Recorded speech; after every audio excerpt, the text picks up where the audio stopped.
Good morning friends.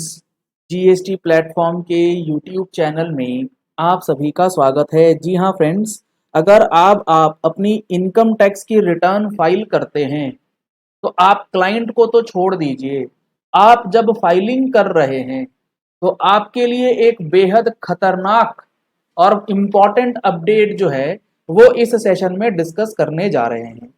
जो आपको मैं यहाँ पर फाइल दिखाने जा रहा हूँ, इमेज दिखाने जा रहा हूँ, वो थोड़ा सा आपको क्लियर समझ नहीं आएगा, लेकिन जुड़े रहिएगा। मैं आपको पढ़ के बताऊंगा वहां पर क्या लिखा है, तो आप चीजों को समझ पाएंगे कि आपको करना क्या है। यहाँ आप देख पा रहे हैं इनकम टैक्स डिपार्टमेंट की तरफ से फॉर असेसमेंट ईयर 22-23 जो है 6 जून 2023 को एक लेटर आया जिसमें मेंशन किया गया ऑनलाइन सर्विस ऑफ ऑर्डर्स। ठीक, इसमें क्या लिखा गया? Calling for information under section 133(6) of the income tax act for assessment year 2022-23 information मांगी गई। इंफॉर्मेशन क्या मांगी गई पहले वो देख लीजिए, फिर बताएंगे क्यों मांगी गई ये information. You are requested to please confirm whether the return of income for the relevant assessment year as per the above details was submitted by you yourself or you have taken help of any TRP, CA, advocate or any other professional person। जी हाँ friends, ये client को आया है letter और department अब ये पूछ रहा है बताओ आपने जो ये रिटर्न फाइल करी, इस रिटर्न के अंदर आपने खुद से अपनी फाइलिंग करी है या आपने किसी चार्टर्ड अकाउंटेंट से कराया या किसी एडवोकेट से कराया है या फिर किसी और प्रोफेशनल या टेक्निकल पर्सन की मदद ली है।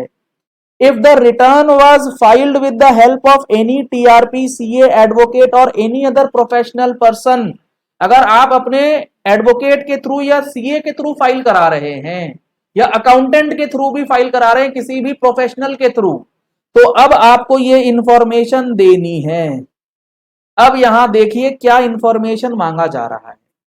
Name of the professional, TRP, CA or the person who has filed the return or help in filing the return, यानी कि एडवोकेट ने फाइल करा, सीए ने फाइल करा, उसका नाम बताओ क्या, कौन है वो, उसका एड्रेस दो, क्या है वो, कहां रहता है वो प्रोफेशनल जिसने आपको बधाई रिटर्न फाइल करने में मदद करी है। इसके बाद यहां पर mobile number and email ID of the person जो है वो भी यहां पर मांगी जा रही है कि मोबाइल नंबर दो, ईमेल आईडी दो और ये बताओ कि ये जो mobile number, email ID CA का है वो क्या है, ताकि हम उनसे संपर्क कर पाए। अब अगला जो पॉइंट है वो ध्यान से पढ़िएगा। Whether documentary evidence for the deductions claimed in the return were provided in the person referred to in column 1 before filing of ITR 1। हालांकि यहां पर आपको क्लियर समझ नहीं आ रहा होगा, लेकिन मैंने आपको पढ़ के बताया कि यहां पर इन्होंने क्या लिखा है कि जो आपने इनकम टैक्स रिटर्न फाइल करी, उस रिटर्न फाइल के अंदर जो आपने डिडक्शन क्लेम किया, उस डिडक्शन के सामने आपके पास जो डॉक्यूमेंट्री एविडेंस थे, वो डॉक्यूमेंट्री एविडेंस जो है वो आपने प्रोवाइड किए या आपने अपनी क्लाइंट से लिए या नहीं। और यहां पर मैक्सिमम प्रोफेशनल्स, चाहे वो चार्टर्ड अकाउंटेंट हो, चाहे वो प्रोफेशनल हो, एडवोकेट्स हो, वो क्या करते हैं, मैं सबकी बात तो नहीं कर रहा, लेकिन ऐसा होता है, जो प्रैक्टिस है। क्लाइंट ने कहा LIC 1.5 लाख रुपए ले लो, हमने 1.5 लाख रुपए ले लिए, हमने कभी डॉक्यूमेंट्री एविडेंस पे प्रेशर किया ही नहीं, कभी उनसे मांगने की कोशिश ही नहीं करी। उसने कहा हमने पे करा है, आप ले लो, और हमने फाइल कर दिया ये सोचते हुए कि क्या ही होने जा रहा है, कुछ नहीं होने जा रहा। तो अब यहां पर ये डॉक्यूमेंट जो आप डिडक्शन क्लेम करते हो उसका डॉक्यूमेंट्री एविडेंस आपके पास होना चाहिए, एज अ सीए एडवोकेट आपके पास होना चाहिए। अब आप पावर ऑफ अटॉर्नी ले लो हर रिटर्न फाइलिंग से पहले और उसमें लिखवा लो जो भी डिडक्शन आप क्लेम करते हो, उन डिडक्शंस के बारे में आपका टैक्स पेयर या असेसी क्या कहना चाहता है। कोई डॉक्यूमेंट उसके पास है तो डॉक्यूमेंट साथ में आपको लेना मैंडेटरी है। इसके बिना आप ITR अगर फाइल करते हैं तो वो आपके लिए, आपके प्रोफेशनल डिग्री के लिए खतरा हो सकता है। आगे इन्होंने लिखा वेदर यू हैव साइंड और verified the return filed by yourself और द सेम वाज साइंड और verified by the person submitted in column number 1।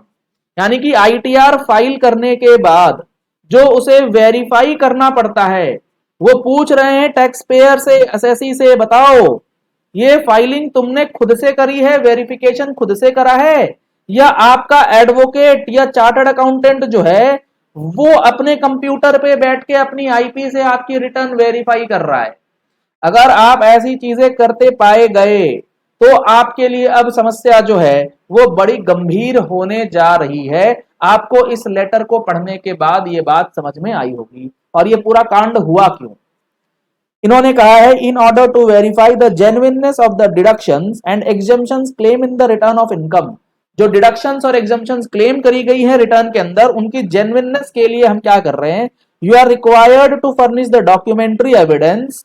आप डॉक्यूमेंट्री एविडेंस दो कि आपने 1.5 लाख रुपए, 40,000, 60,000, ये जो अमाउंट 3,10,000 का क्लेम किया अलग अलग सेक्शन में, उसके पास आपका क्या आधार बनता है, क्योंकि आपके फॉर्म 16 के साथ उस चीज का मिलान जो है वो अब किया जाएगा। तो इस लेटर से आपको क्या सीख मिली इस कहानी से? राह चलते लोग का रिटर्न फाइल करने से पहले उनका जो डॉक्यूमेंट्री एविडेंस है, उस डॉक्यूमेंट्री एविडेंस को अपने पोजीशन में ले लीजिए। अगर कोई कहता है नहीं है डॉक्यूमेंट्री एविडेंस, आप क्लेम कर लो, आप क्लेम नहीं करना है आपको। अगर करते हैं तो आप समझ लीजिए इस तरीके से अब आपका डिटेल्स जो है डिपार्टमेंट मांगेगा और आपके ऊपर अब एक्शन जो है वो किया जा सकता है अगर आप फर्जीवाड़ा में पड़ गए। क्योंकि होता क्या है, कई लोग रिफंड मंगवाने के चक्कर में उल जुलूल डिडक्शन क्लेम कर लेते हैं विदाउट एनी डिडक्शंस। तो ये चीजें अब नहीं चलेंगी। अगर आप ऐसी प्रैक्टिस करते हैं तो आपको दिक्कत आ सकती है। चलिए इस वीडियो को यही एंड करते हैं। अंत में आपको जीएसटी के प्रैक्टिकल कोर्स के बारे में बता दूं, अगर आप लोगों ने अभी तक इसमें रजिस्ट्रेशन नहीं कराया है तो नंबर्स आपको स्क्रीन पे दिए गए हैं, इन नंबर्स पे कॉल करके, व्हाट्सएप करके आप प्रैक्टिकल कोर्स को एनरोल करा सकते हैं। लिंक आपको वीडियो के डिस्क्रिप्शन बॉक्स में दिया गया है, उसके थ्रू भी आप मोबाइल एप्लीकेशन डाउनलोड कर सकते हैं और अपना कोर्स जो है वो देख सकते हैं। Thank you and have a nice day. Subscribe करें जीएसटी प्लेटफॉर्म यूट्यूब चैनल को और बेल आइकन प्रेस कर लें जीएसटी और इनकम टैक्स की वीडियोस सबसे पहले देखने के लिए।